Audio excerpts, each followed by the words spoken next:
Aloha. So I come from a small island in the middle of the Pacific called Maui. And when you think about it, Maui is far away from all the other land masses on the planet. And so Hawaiians in general have a special connection with the land. In fact, so much so that you often hear the phrase Malama Aina, which means to care and nurture for the land. But if you also think about it, you realize that while we're far away from other land, we're actually close to space. And the native Hawaiians used to spend a lot of time going up on Haleakala on Maui and Mauna Kea on Big Island to study the heavens, or the Lani. And I would like to think that those native Hawaiians probably would want to Malama Lani as well as Malama Aina. So as we're talking today, I guess the first question would be, do we really have a problem with protecting the space environment? I mean, we must, right? I mean, we've all seen it in the movies. So we've seen it in things like Gravity and then in WALL-E, right? But if you think about it, while those portrayals aren't accurate, and obviously WALL-E isn't intended to be accurate from a scientific perspective, but they're not accurate in portraying what's going on up there. The real question for you in the audience would be, well, so how much of a problem is it really?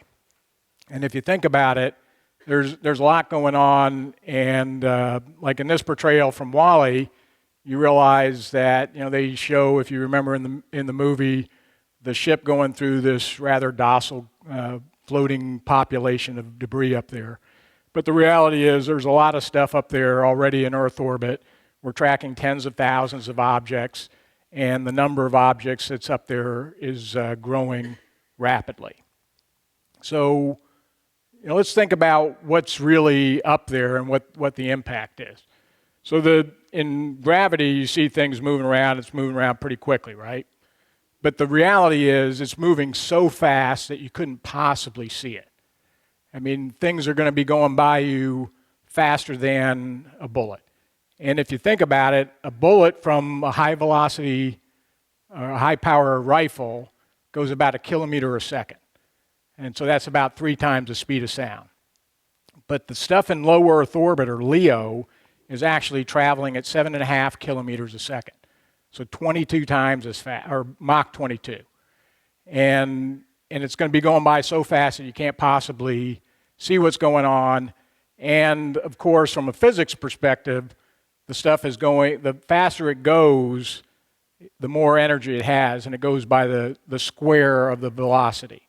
So something that's going twice as fast has 4 times as much energy. So let's put that in perspective. So if I had a good throwing arm, and don't worry, for those of you in the audience, I don't. But maybe if I threw a bullet at you, I could get 45 meters per second or 100 miles an hour. Now, that might sting, might even leave a mark, but you're going to be okay. You'll probably be annoyed at me, but you'll be okay. But we all know that if that same bullet would hit you from a high-power rifle, it's going to do a lot more damage. Why? Because it's going 22 times as fast, has almost 500 times as much energy. And if you think about that for LEO, that the stuff that's in LEO has 50 times as much energy as that high-powered bullet. And so that's what's whizzing around all of our satellites that we currently depend on for our global economy and security. So when we do that, we realize that there's a lot up there, and the number that's up there is growing pretty quickly. The U.S. currently tracks 23,000 objects. That's anything from the size of a softball up to the size of a school bus. And it's all moving pretty fast. And so you might ask yourself, well, what can we do about that? So there's a lot going on. There must be some solution. Well, just like any problem, there are solutions. Each solution has, and there can be more than one, right? Each solution has its challenges, and we might want to think, well, what are those solutions and how might we approach them? Well, the first thing we might want to do is think about not doing things that cause debris. And you would think that that wouldn't be a problem, right? Nobody wants debris. But the reality is that some countries, in the name of national security, want to do things to test capabilities that put the space population at risk. And the bottom line is we need to stop this. So the Chinese ASAT was a good example, created 3,000 pieces of debris from a single event. We really need to make sure that we don't do this in the future, and that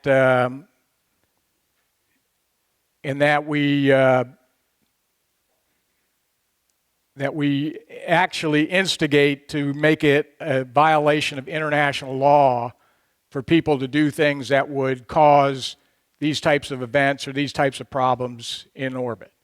Now, of course, another example would be an accidental collision, and we saw this in 2009 with the Iridium Cosmos collision.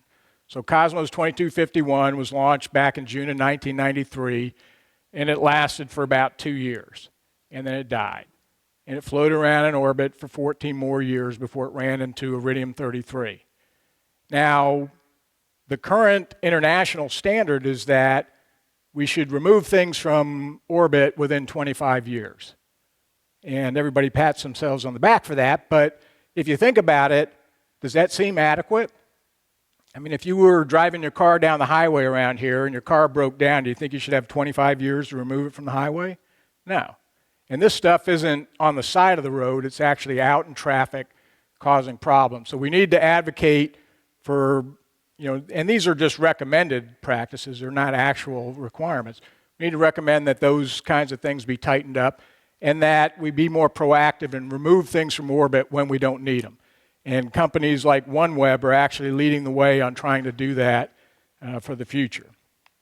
So what about if we just move things out of the way, right? So we've got about 1,500 operational satellites up there. We can just move them, make sure they don't get hit. And we do. We try to do that every day. But the problem is you need to know where everything is to be able to do that. And it turns out that every operator wants to do it their own way. They all have their own coordinate systems. And they don't tend to want to share the best data that they have available. And so is that a problem? Well, of course it is.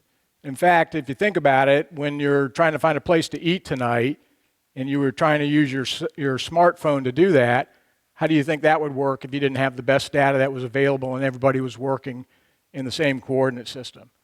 And it kind of makes me think about when I used to ride in Colorado, and one day along one of my regular cycling routes, I ran across a skunk. And so as you might think, it's like, well, when you're riding at 7,000 feet altitude, it's a little bit of a challenge, say, to hold your breath for long. So I thought, I'll just contact animal control and we'll get it removed. And so I could give them the GPS coordinates for where the skunk was located, but of course they wanted a mile marker. And so we went back and forth a little bit. Eventually they did find and remove the skunk, which was a relief, but they probably just rolled the window down and smell for it, right? Well, you can't smell in space. And the reality is that we really need to be much more proactive. The satellite operators, the governments need to be transparent. They need to be willing to share the best data that's available to do the job. So as we're doing this, you might think, well, what about the trash collectors? Can we send those guys up and get this stuff out of orbit? And the answer is, well, yeah, we can, but as with any of these other issues or challenges, and we need to figure out how to address them as a community, and somebody needs to figure out how to pay for them. But this is something that we definitely need to do because what's already up there, the stuff below 600 kilometers may come down eventually because of drag, but everything up there is essentially up there forever if we don't do something.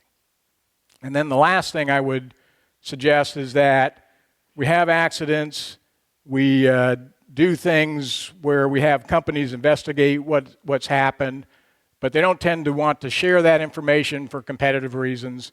And it makes the entire challenge of trying to figure out what's going on and how to address the problem and to make sure that we're applying the right solutions to the right problems difficult if we don't have that information.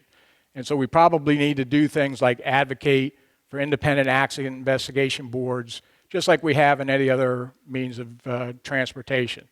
So the bottom line is, we want to make sure that you're aware That's an important thing to be doing to make sure that you're aware of what the problem is. You should advocate for Malama Lani and tell your friends. And so mahalo.